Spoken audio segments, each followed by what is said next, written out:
नमस्कार, कैसे हैं आप लोग। आई थिंक बहुत अच्छे होंगे और बेहतरीन तरीके से हर पल अपने लक्ष्य की ओर अग्रसर हो रहे होंगे। तो चलिए शुरू करते हैं आज की क्लास। और आज की क्लास में हम देखने वाले हैं राजकोषीय नीति अर्थात फिजिकल पॉलिसी की बात करेंगे।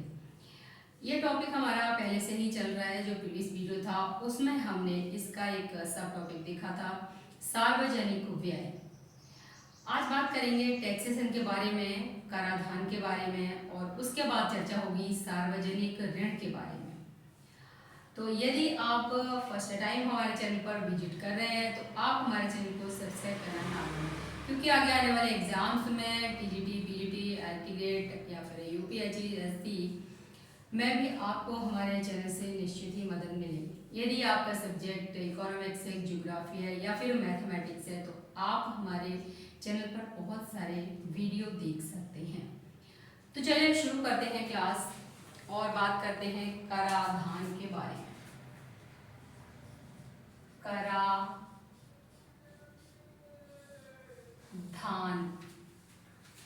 अर्थात यहाँ पर कराधान की बात करें हम, यानी कि या फिर इसे आप टैक्सेशन भी कह सकते हैं। कभी कभी इंग्लिश में वर्ड आते हैं और कभी कभी हिंदी में आते हैं, तो कभी कभी कंफ्यूजन भी हो जाता है। अब यहाँ पर बात आती है कि कराधान में क्या क्या हो सकता है। तो यहाँ पर या तो आरबीआई या सरकार की बात हम करते हैं इसके अंतर्गत, तो क्या होता है कि कराधान से जो संबंध है, कराधान से तात्पर्य क्या हो सकता है, कर से संबंधित नीति का इसमें उपयोग किया जा सकता है। जब कर से संबंधित नीति की बात आती है तो क्या क्या हो सकता है। एक तो ये हो सकता है कि पुराने करों को हटाया जा सकता है। दूसरा हो सकता है कि जब पुराने करों को हटाया जाएगा तो नए करों को लगा सकते हैं। या फिर ये हो सकता है कि जो कर की दर है उसे कम कर सकते हैं, और या फिर कर की दर में वृद्धि कर सकते हैं। अर्थात यहाँ पर चार बातें मोस्ट इंपॉर्टेंट हैं जो कि हो सकती हैं कराधान के अंतर्गत। अब बात आती है कर से संबंधित नीति है। ये क्या है? कर से संबंधित नीति है और इसे ही कहते हैं हम कराधान। अब इसमें क्या क्या हो सकता है, तो ये जो कर से संबंधित नीति है इसके अंतर्गत क्या है, पुराने करों को हटा सकते हैं। पुराने करों को हटाया जा सकता है। दूसरा हो जाएगा यहाँ पर नए करों को लगाना, नए करों को लगाना। तीसरा हो जाएगा कि कर की दर में वृद्धि करना। और चौथा हो जाएगा कि कर की दर में कमी करना। कर की दर में कमी करना। अर्थात यहाँ पर चार तरह से हम कर के बारे में विचार कर सकते हैं। अब बात आती है यहाँ कि अगर मुद्रास्फीति की कंडीशन होगी तो क्या होगा। लेकिन इससे पहले एक बात और समझ लें। एक शब्द है कि व्यय योग्य आय। व्यय योग्य आय। अब बताइए कि व्यय योग्य आय क्या होती है, अर्थात डिस्पोजेबल इनकम किसे कहते हैं। ये वो आय है जिससे आप कर को निकाल दीजिए। कहने का तात्पर्य है यदि व्यक्ति 100 रुपये कमाता है और उसका 10% 10 रुपये वह कर अदा कर देता है, तो जो 90 रुपये बचे उसके पास, वो उसके क्या है, उसके लिए है डिस्पोजेबल इनकम, अर्थात तो व्यय योग्य आय है उसकी। कर देने के बाद, कर देने के बाद, कर देने के बाद व्यक्ति के पास जो आय बचती है, कर देने के बाद जो आय व्यक्ति के पास बचती है, जो आय व्यक्ति के पास बचती है, उसे हम क्या कहते हैं? उसे व्यय योग्य आय कहते हैं। उसे व्यय योग्य आय कहते हैं। व्यय योग्य आय कहते हैं, डिस्पोजेबल इनकम कहते हैं। अर्थात वह आय जो व्यक्ति अपनी इच्छा अनुसार खर्च कर सकता है। अब बात आती है कि मुद्रास्फीति की कंडीशन में सरकार क्या करेगी टैक्सेशन के अंतर्गत, कराधान के अंतर्गत क्या कंडीशन रख सकती है। तो इसको समझते हैं। मुद्रा स्फीति के समय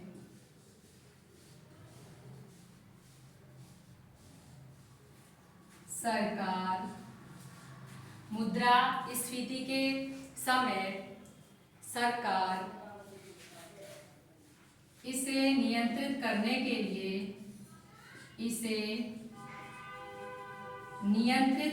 के लिए क्या करेगी बताइए? कर की दर में वृद्धि करेगी या फिर कर की दर में कमी करेगी? तो कर की दर में वृद्धि करती है। कर की दर में वृद्धि करती है। अब बात आती है कि सरकार यदि कर की दर में वृद्धि कर रही है तो इससे क्या होगा? इससे होगा कि लोगों के व्यय योग्य आय में क्या हो जाएगी? कमी हो जाएगी। लोगों की व्यय योग्य आय में कमी हो जाएगी। अब बात आती है कि व्यय योग्य आय में कमी कैसे हो जाएगी। मान लीजिए कि पहले कर की दर थी 10%, यानी कि 100 रुपए कमा रहा था तो 10 रुपए वो क्या कर रहा था? कर पे कर रहा था, टैक्स पे कर रहा था। अब यहाँ पर आती है बात कि 20% यदि कर दिया जाए, यानी कर की दर में वृद्धि कर दिया, तो अब उसके पास पैसे कितने रह जाएंगे? 100 में से 20 तो चले ही जाएंगे, अर्थात 80 रुपए बचेंगे। अब जब 80 रुपए बचेंगे तो स्वाभाविक है कि वो अब खर्च 10 रुपए जो एक्स्ट्रा थे वो खर्च कर रहा था, लेकिन अब वो भी नहीं कर पाएगा खर्च, क्योंकि अब यहाँ पर 20 रुपए तो उसके कर में ही चले जा रहे हैं। तो यहाँ पर क्या होगा कि लोगों का जो व्यय योग्य आय में क्या हो जाएगा? कमी हो जाएगी। अब कमी होने से क्या होगा कि लोगों की जो क्रय शक्ति है उसमें कमी हो जाएगी। लोगों की क्रय शक्ति में कमी हो जाएगी। अब यहाँ बात आती है कि लोगों की क्रय शक्ति में कमी हो जाएगी तो उससे क्या होगा? वस्तुओं के क्या होगा? जो वस्तु और सेवाएं की मांग में कमी हो जाएगी। मांग में कमी हो जाएगी। अब जब वस्तुओं और सेवाओं की मांग में कमी हो जाएगी तो स्वाभाविक है कीमतों में कमी हो जाएगी। कीमतों में कमी हो जाएगी, लेकिन ये जो कीमतों में कमी है ये क्या होगी? नियंत्रित तरीके से होगी। नियंत्रित तरीके से। अगर ये अनियंत्रित तरीके से होगी तो फिर क्या हो जाता है उसमें? तो वहां हो जाता है आपका डिफ्लेशन, अर्थात मुद्रा संकुचन की कंडीशन हो जाती है। तो यहाँ क्या है? नियंत्रित तरीके से होगी, और नियंत्रित तरीके से होने के कारण क्या होगा? मुद्रास्फीति का नियंत्रण हो गया। क्या हो गया? इन्फ्लेशन का नियंत्रण हो गया, अर्थात कंट्रोल में आ गया इन्फ्लेशन। अगर अब यहाँ दूसरी कंडीशन आए तो क्या कंडीशन आए? अगर यहाँ पर दूसरी कंडीशन आती है कि मुद्रा संकुचन अगर होता है तो क्या होगा? मान लीजिए यहाँ पर हो गया मुद्रा संकुचन। अब मुद्रा संकुचन के समय सरकार इसे नियंत्रित करने के लिए कर की दर में क्या करेगी? तो स्वाभाविक है कि यहाँ पर विपरीत परिस्थिति हो जाएगी, कर की दर में कमी कर देगी। यानी कि जो 100 रुपए में से 20 रुपए देने लग गई थी वृद्धि करके, तो अब वो वापस क्या है 100 में से 10% ही कर रखेगी, तो क्या होगा कि उससे जो लोगों की क्रय शक्ति है उसमें क्या होगा, उसमें वृद्धि हो जाएगी। यानी कि जब 10 रुपये एक्स्ट्रा बचेंगे लोगों के पास तो वो क्या करेंगे, उसे खर्च कर सकते हैं, वस्तु और सेवा के लिए खर्च कर सकते हैं। तो लोगों की व्ययोग्य आय में क्या होगा, वृद्धि हो जाएगी। लोगों की व्यय योग्य आय में वृद्धि हो जाएगी। अब यहाँ पर लोगों की व्यय योग्य आय में वृद्धि होगी तो उससे क्या होगा कि लोगों की क्रय शक्ति में वृद्धि हो जाएगी। लोगों की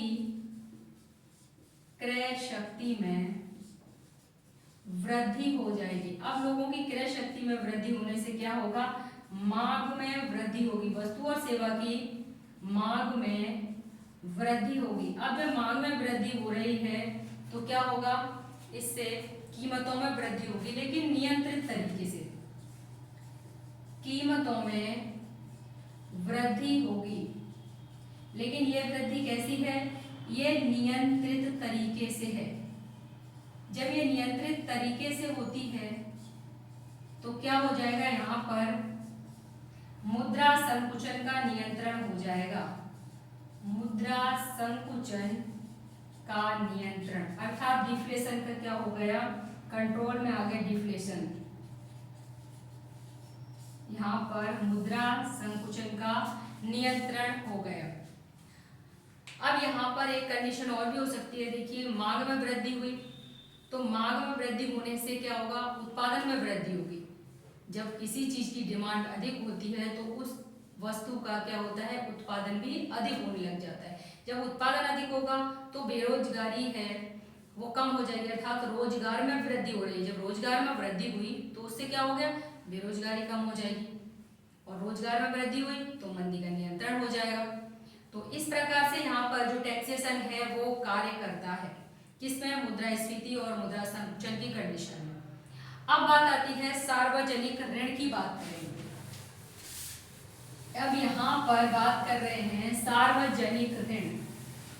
तो सार्वजनिक ऋण में क्या होता है, सबसे पहली बात है कि जैसा सार्वजनिक व्यय की हमने बात की तो उसमें क्या था, उसका उद्देश्य भी था आर्थिक विकास। तो यहाँ सार्वजनिक ऋण का उद्देश्य भी क्या है, सार्वजनिक ऋण का उद्देश्य भी है आर्थिक विकास। इसका उद्देश्य क्या है, तो इसका उद्देश्य भी है आर्थिक विकास। अब यहाँ पर बात आती है कि आर्थिक विकास है, सार्वजनिक ऋण क्या, तो ये सरकार के द्वारा लिया गया ऋण है।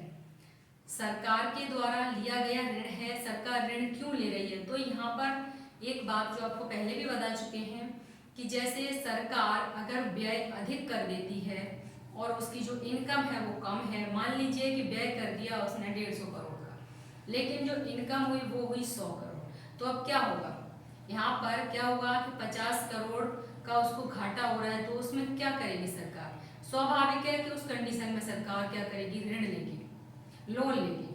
अब वो लोन कहाँ से लेगी, कैसे लेगी, उसके बारे में यहाँ पर चर्चा करेंगे।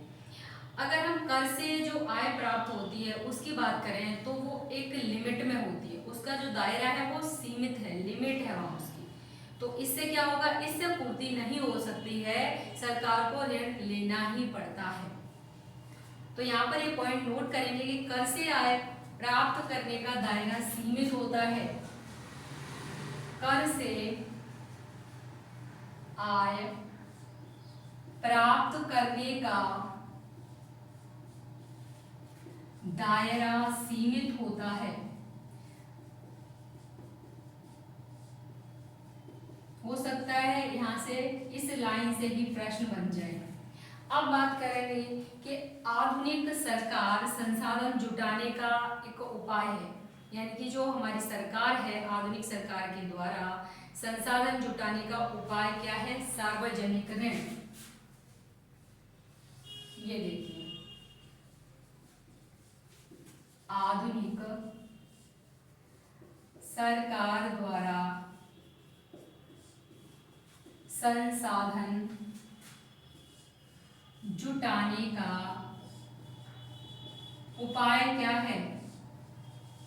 सार्वजनिक ऋण। अब बात आती है यहाँ पर कि सरकार के जो बढ़े हुए खर्चे हैं, तो उन बढ़े हुए खर्चों की पूर्ति क्या है कि आय से नहीं होती, तो जो कर हैं और अन्य संसाधन हैं उनको जुटाकर प्राप्त किया जाता है। अब बात आती है कि कराधान से राजस्व आय में बढ़ोतरी एक लिमिट तक होती है। इसकी हम बात कर रहे थे। क्या होता है यहाँ पर? बढ़ोतरी एक लिमिट में होती है, इसका एक दायरा सीमित होता है, तो यहाँ से तो मिलेगा नहीं। जबकि सुरक्षित सीमा से बाहर जाने पर घाटे की वित्त व्यवस्था प्रबंधन मुद्रास्फीति को बढ़ा देता है, तो वो कंडीशन भी नहीं कर सकते। अब यहाँ पर क्या करेगा कि जो हमारा विकास है, जो सरकार आर्थिक विकास जो कर रही है, उस विकास प्रक्रिया को तेज करने के लिए सरकार को सार्वजनिक ऋण का सहारा लेना पड़ता है। अब सार्वजनिक ऋण का सहारा लेना पड़ता है, तो जो सार्वजनिक ऋण सरकार के द्वारा ली गई क्या है? एक उधारी है, यानी कि वो ऋण ले रही है किससे? जनता से और बैंकों से या फिर और अन्य वित्तीय जो संस्थाएं हैं उनसे लेगी। लेकिन वो जो सार्वजनिक ऋण है वो क्या है कि वो सरकार बाद में क्या करेगी? अदा करेगी, ब्याज सहित अदा करती है। जो सरकार सार्वजनिक ऋण ले रही है किससे? कि जनता से, बैंकों से और अन्य वित्तीय संस्थाओं से लेती है। ये है आपका सार्वजनिक ऋण जनता से, बैंकों से, अन्य वित्तीय संस्थाओं से, अन्य वित्तीय संस्थाओं से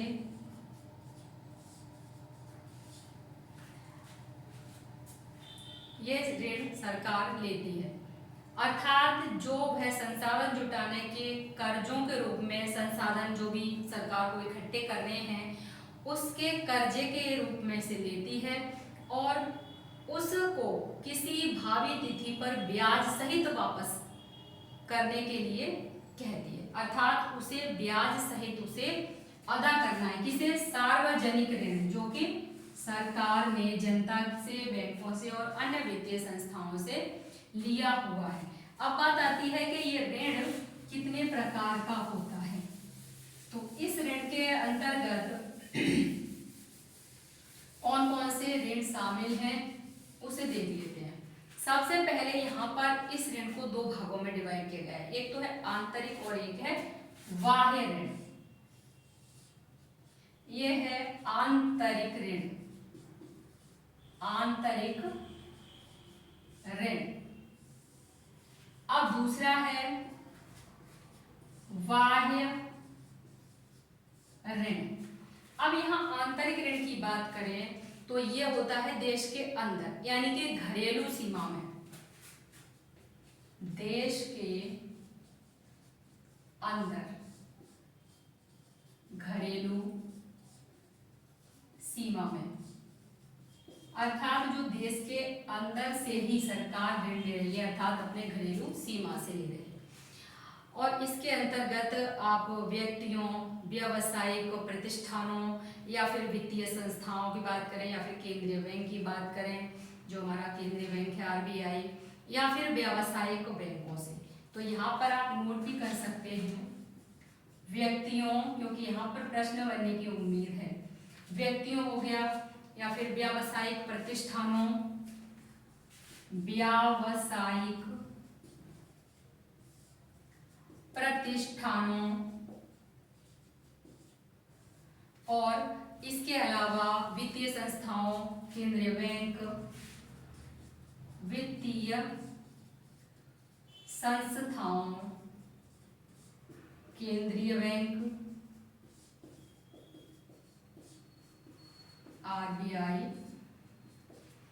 या फिर व्यावसायिक बैंकें हैं उनसे, व्यावसायिक बैंकों। तो ये सारे के सारे किस श्रेणी में आ रहे हैं? ये सारे के सारे देश के अंदर की बात कर रहे हैं, आंतरिक ऋण की बात कर रहे हैं। अगर बाह्य ऋण की बात करते हैं तो ये विदेशी बैंक क्या आ जाएगा इसमें? एक तो आ जाएंगे आपके विदेशी बैंक आ जाएंगे, और वहीं पर विदेशी सरकार हो सकती है, अंतरराष्ट्रीय संस्थाएं हो सकती हैं, विदेशी सरकार, अंतरराष्ट्रीय संस्थाएं,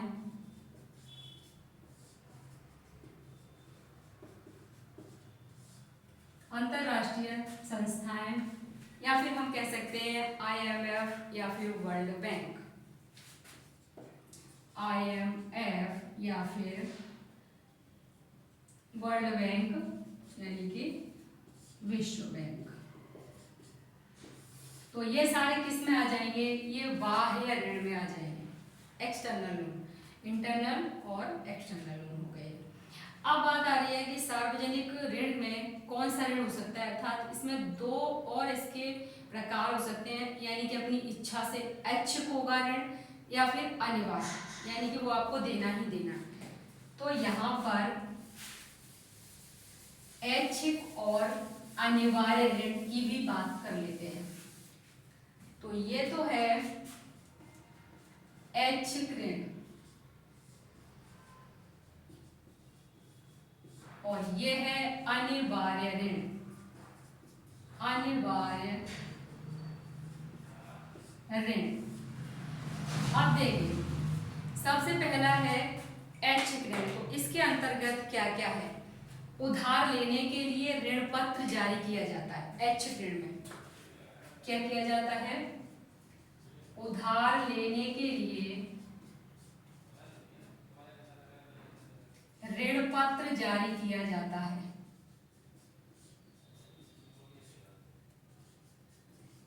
ऋण पत्र जारी किया जाता है, यानी कि आप इच्छुक हैं या नहीं है उसके लिए एक ऋण पत्र जारी किया जाता है। दूसरी ओर इधर अगर आप अनिवार्य में देखेंगे तो दूसरी ओर सरकार उधारी को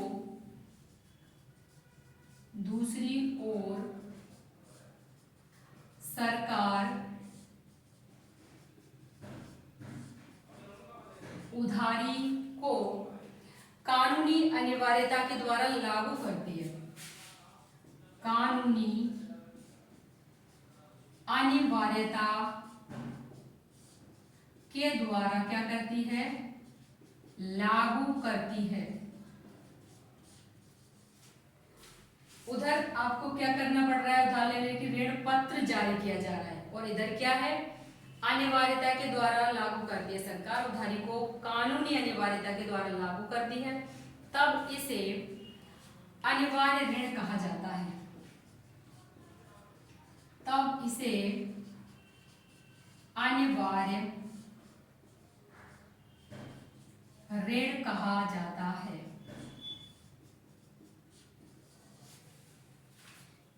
अब अगर हम देखें इधर तो इस ऋण में क्या क्या है? तो यहाँ पर आपका NPS और है EPF, ये किसके अंतर्गत आते हैं? अनिवार्य ऋण के अंतर्गत आते हैं। अगर हम इधर देखें ऐच्छिक ऋण की बात करें तो जिनको लेना या ना लेना लोगों की इच्छा पर निर्भर करता है। जो ऐच्छिक ऋण है इसमें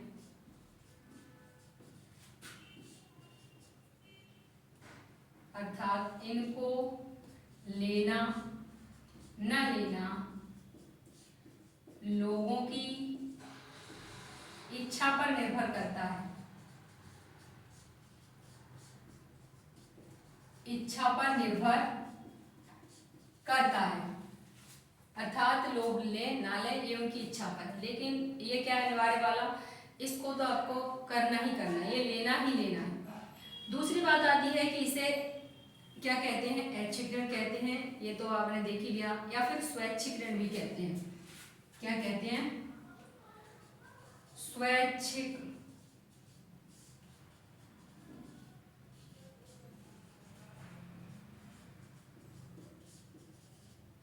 स्वैच्छिक ऋण भी कहते हैं, ऐच्छिक ऋण भी कहते हैं, कुछ भी कह लीजिए।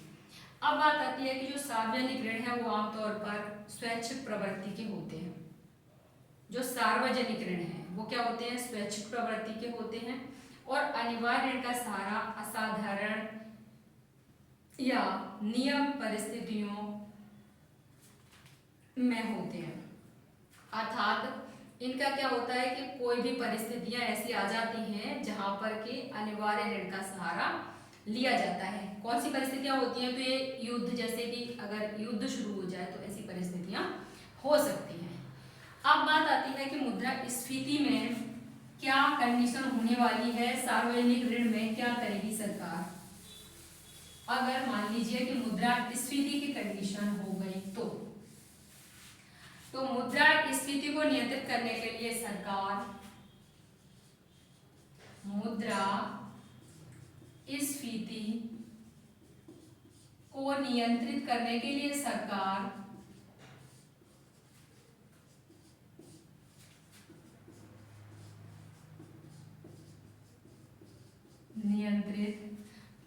लिए सरकार लोक लुभावन स्कीम के माध्यम से लोक लुभावन स्कीम के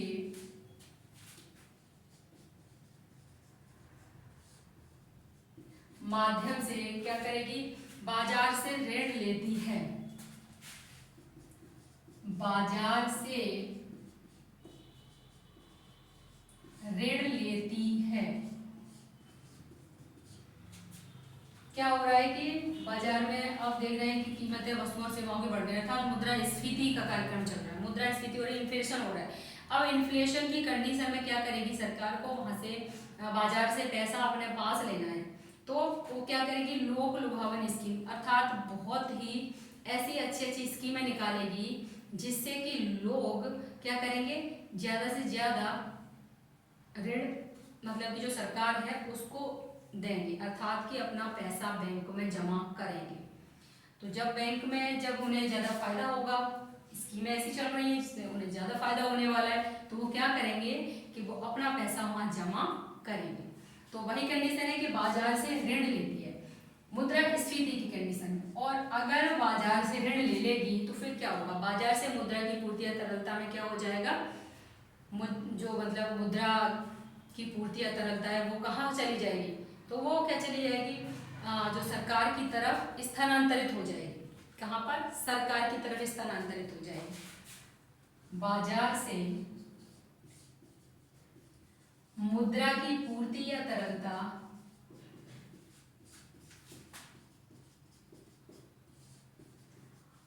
सरकार की तरफ स्थानांतरित हो जाएगी। अब यहाँ पर स्थानांतरित हो जाएगी तो फिर क्या होगा, इससे बाजार में जो मुद्रा की पूर्ति या तरलता है उसमें कमी हो जाएगी,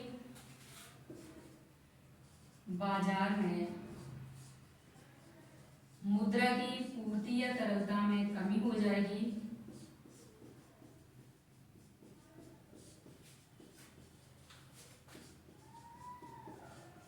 कमी हो जाएगी तो उससे क्या होगा, उससे लोगों की जो क्रय शक्ति है उसमें कमी हो जाएगी,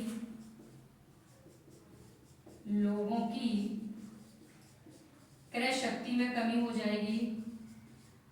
और यहाँ पर लोगों की क्रय शक्ति में कमी होने से मांग में कमी हो जाएगी, और मांग में कमी होने से कीमत में कमी हो जाएगी, और यहाँ कीमत में कमी होगी वो नियंत्रित तरीके से होगी। अब नियंत्रित तरीके से होगी और यहाँ पर क्या हो जाएगा, मुद्रास्फीति का नियंत्रण हो जाएगा। क्या हो जाएगा, मुद्रास्फीति का नियंत्रण हो जाएगा। अब यहीं पर कंडीशन पलट जाए, यदि मंदी की स्थिति आ जाए तो लोगों की क्रय शक्ति क्या हो जाएगी, लोगों की क्रय शक्ति यहाँ पर क्या हो जाएगी, यहाँ पर आपकी लोगों की बाजार में मुद्रा की तरलता में, यहाँ लोगों की क्रय शक्ति में कमी आ गई है। और अगर यहाँ पर वृद्धि करनी हो तो क्या होगा, मुद्रा संकुचन हो जाए मुद्रास्फीति की जगह। अगर यहाँ पर मुद्रा संकुचन है तो क्या करेगी, तो इसको नियंत्रित करने के लिए सरकार यहाँ पर लोक लुभावन स्कीम के माध्यम से बाजार से क्या ले रही है, ऋण ले रही है। अब क्या करेगी, यहाँ पर ये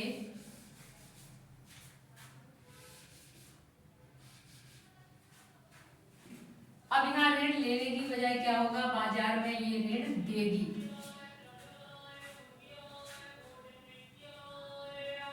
अब यहाँ बाजार में ये ऋण देगी और बाजार में ऋण देने से क्या होगा, बाजार में मुद्रा की पूर्ति या तरलता में क्या हो जाएगा,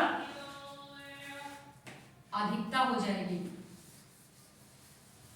मुद्रा की पूर्ति या तरलता में वृद्धि हो जाएगी। अब यहाँ वृद्धि हो जाएगी तो बाजार में मुद्रा की पूर्ति या तरलता में वृद्धि होने से लोगों की जो क्रय शक्ति है उसमें वृद्धि हो जाएगी। अब लोगों की क्रय शक्ति में वृद्धि होने से मांग में वृद्धि हो जाएगी और मांग में वृद्धि होने से कीमत में वृद्धि हो जाएगी और कीमत में वृद्धि होने से जो मुद्रा संकुचन है उसका नियंत्रण हो जाएगा, ये भी नियंत्रित तरीके से होगा। तो यहाँ पर हमने देखा कि जो मुद्रास्फीति है उसमें और मुद्रा संकुचन है, अर्थात जो मंदी की स्थिति में है लोगों की क्रय शक्ति क्या हो जाती है, कम हो जाती है, तो बाजार में मुद्रा की पूर्ति कम होती है। तो सरकार को मंदी की स्थिति में आंतरिक बाजार से ऋण नहीं लेना चाहिए। ये वाली बात भी याद रखेंगे कि मंदी की स्थिति में लोगों की जो क्रय शक्ति है वो कम हो जाती है, इसलिए बाजार में मुद्रा की पूर्ति कम होती है और जो सरकार है उसे मंदी की स्थिति में जो आंतरिक बाजार है वहां से ऋण नहीं लेना चाहिए। तो कहाँ से लेना चाहिए, यानी कि एक्सटर्नल जो लोन है वो लेना चाहिए। तो ये तो हो गया आपका राजकोषीय नीति का जो टॉपिक था वो हमारा फिनिश हुआ। नेक्स्ट बात करेंगे नेक्स्ट वीडियो में नेक्स्ट टॉपिक की। तब तक के लिए नमस्कार, धन्यवाद, जय हिंद।